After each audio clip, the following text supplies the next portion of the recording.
লক্ষ্য করেছেন যে 1 মাসও হয়নি, 20 দিনও হয়নি একজন ডিসি সেখানে চলে গেছে, সেটাও হঠাৎ করে আবার 1 সপ্তাহের মধ্যে অনেককে রদবদল করা হয়েছে। এটার পিছনে মনে হয় যেন কোনো একটা ডিজাইন করে একটা উদ্দেশ্যে এই কাজটা কোনো জায়গা থেকে হচ্ছে।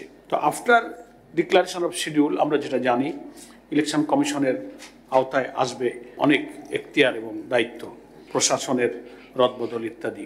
তো সবচেয়ে নিরপেক্ষ এবং আস্থা রাখার মতো একটা উপায় হলো লটারির মাধ্যমে ট্রান্সফার করে দেওয়া। যার যেখানে তকদিরে আছে সে চলে যাবে, এটা নিয়ে কোনো কোশ্চেন থাকে না।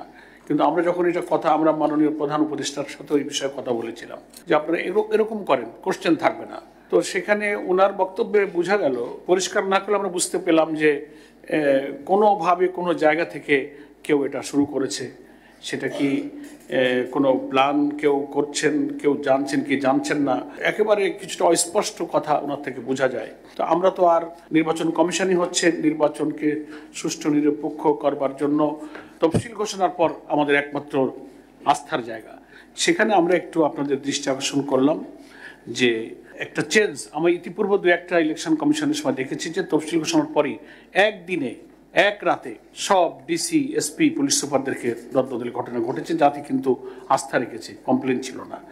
এরকম একটা সিদ্ধান্ত না নিলে এখন যা হচ্ছে এটা কিন্তু একটা পরিকল্পিত একটা ইন্টেনশনে এটা কিন্তু করা হচ্ছে। এটা আমরা আবারও একটু গুরুত্বের জন্য আমি যোগ করলাম। নেক্সট হচ্ছে ত্রয়োদশ জাতীয় সংসদ নির্বাচনের সঙ্গে কিন্তু জুলাই জাতীয় সনদ এবং গণভোট, এই দুটো প্রশ্ন কিন্তু একেবারে খুবই প্রাসঙ্গিক এই ত্রয়োদশ জাতীয় সংসদ নির্বাচনের সঙ্গে।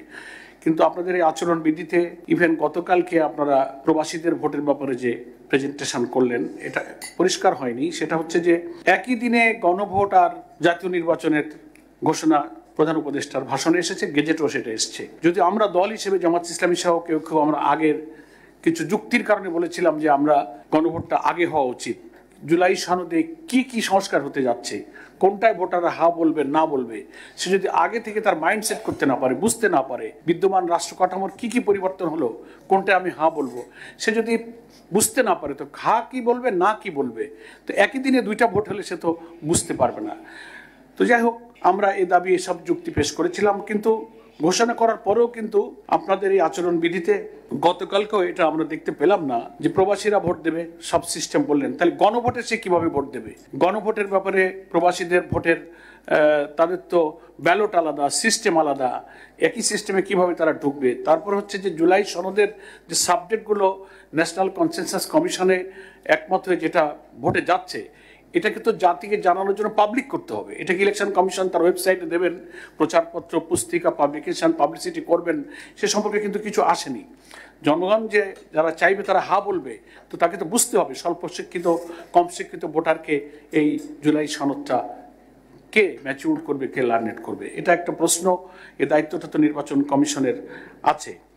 নেক্সট হচ্ছে যে প্রবাসী ভোটের ক্ষেত্রে আমাদের প্রবাসের থেকে খবর আসছে এনআইডি অল্টারনেটিভ, যদি কোনো কারণে এনআইডি কোনো জটিলতায় সে এটা করতে না পারে, তাহলে তার পাসপোর্ট আছে। পাসপোর্ট একটা খুব গুরুত্বপূর্ণ ডকুমেন্টস একজন নাগরিকের জন্য।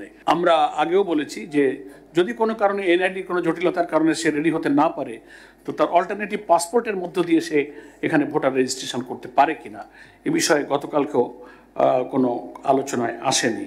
আমাদের এখনকার আচরণবিধিতে লাউড স্পিকার ব্যবহারে বলা হয়েছে যে একই সময়ে নির্বাচনী এলাকায় 3টা লাউড স্পিকার ব্যবহৃত হতে পারবে, যেটা দেখলাম। তো আপনারা জানেন এক একটা নির্বাচনী এলাকায় 15, 20, 21, 18, 16টা করে ইউনিয়ন আছে, বিরাট বিরাট নির্বাচনী এলাকা। তো একজন প্রার্থী বা তার পক্ষের ভোটাররা বিভিন্ন জায়গায় সমাবেশ করবে। মাসটা যদি ফেব্রুয়ারি হয়, স্কুল কলেজের পরীক্ষা সাধারণত স্কুলের পরীক্ষাগুলো ডিসেম্বর নভেম্বরে হয়ে যাচ্ছে, ওটা যদি ফেব্রুয়ারি মাস হয়, তো এই যে একেবারে 3টা লাউড স্পিকারের মধ্যে সীমিত করে দিলে বিশাল নির্বাচনী এলাকা, এটা প্রার্থীদের জন্য ভোটারদের কাছে প্রচারণার একটু সংকট তৈরি হতে পারে। এটা আমরা পুনর্বিবেচনার জন্য আবেদন করছি। ভোটার লিস্টের ছবি, সহজে ভোটার লিস্ট আছে, সেই ছবিগুলি স্পষ্ট নয়, প্রিন্টিংয়ে এত স্পষ্ট যে চেহারা চেনা যায় না।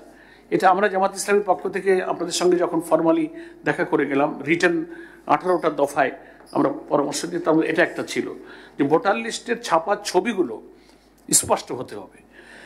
চিনতে না পারলে ওখানে আর একটা ঝুই ঝামেলা হয়। এ ব্যাপারে আপনাদের একটা কথা বলা দরকার। নেক্সট হচ্ছে আর্মি ডিপ্লয়মেন্ট ভোট কেন্দ্রে। আমরা শুনতে পাচ্ছি এবং সিদ্ধান্ত, কিন্তু প্রতি ভোট কেন্দ্রে সেনা মোতায়েন নির্বাচনকে নিরপেক্ষ করার জন্য সন্ত্রাসী যারা ভোট ডাকাত, যারা বাধা সৃষ্টি করে, নাশকতা করে, তাদেরকে একটু চাপে রাখতে গেলে, ভোটারদেরকে সাহসী করতে গেলে যে না কোনো সমস্যা নেই, ভোট দিতে পারবা, তুমি ভোট কেন্দ্রে যাও, সেনাবাহিনীর ভোট কেন্দ্রে আছে, এই মেসেজটাই তার জন্য যথেষ্ট। কিন্তু সেই সংখ্যাটা অন্তত একটা ভোট কেন্দ্রে, যদিও ভোট কেন্দ্রের সংখ্যা অনেক, আমাদের দেশের সেনা সদস্যের সংখ্যার তুলনায় খুব বেশি না, অন্তত ৩-৪ জন বা ৫ জন, একবার একজন সেনা সদস্য একটা ভোট কেন্দ্রে দিলে এটা খুব একটা বেশি পরিবেশের জন্য গুরুত্বপূর্ণ হয় না। সংখ্যাটা একটু বৃদ্ধি করে অন্তত ৫ জন সেনা সদস্য একটা ভোট কেন্দ্রে, স্ট্রাইকিং ফোর্স তো থাকেই।